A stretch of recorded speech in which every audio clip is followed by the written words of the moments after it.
What's going on, YouTube? In today's video, I will be going over another Dune Awakening video for my Dunenomics series, covering more items you can sell on the exchange to players or sell to them in a private sale without exchange fees.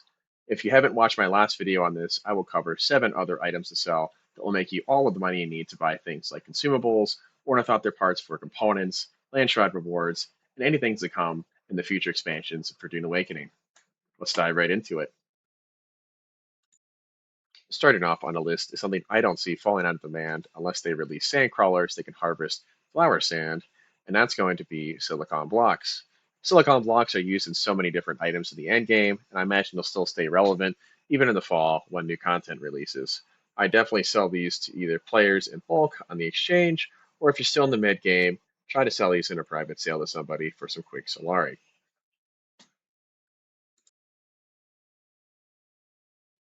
Number 2 is an item I didn't cover in the last video because it's not as liquid selling wise as some of the other items on this list or the ones I've mentioned before, but it's cobalt paste.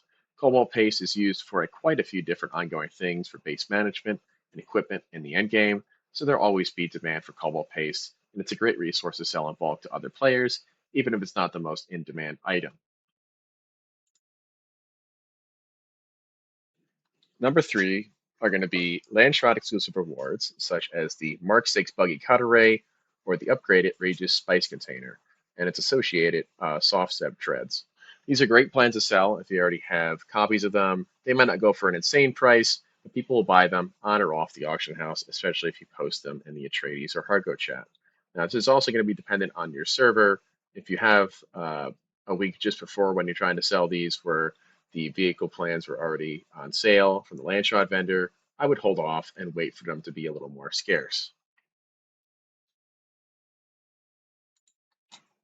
Number 4 is plastanium ingots. Sometimes people just don't want to farm this resource to create plastanium, as it takes time, water, and harvesting the materials to actually produce.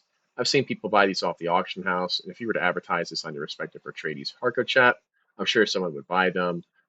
Also, guys, it's going to depend on your server, but some people just don't have access to farm these as much because some of the areas where you farm them are overcrowded, especially on popular servers like Harmony.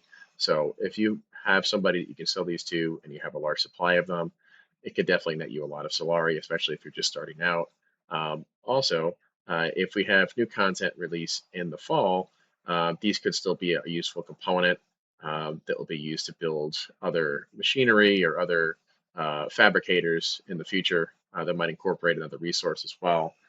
If we have anything to go off of from the previous tiers. So just keep that in mind. I think this resource is going to be popular for a while, and I don't see it going away.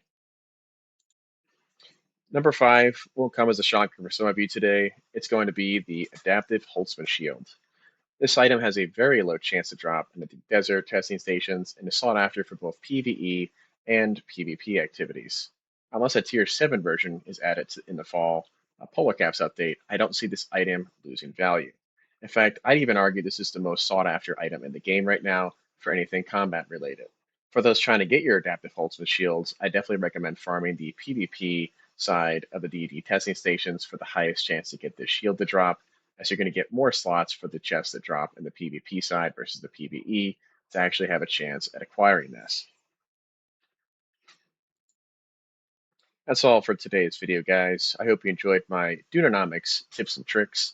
I'd love to hear from all of you if I missed any of your favorite items or things I haven't covered in this series so far that you found to be popular on your server.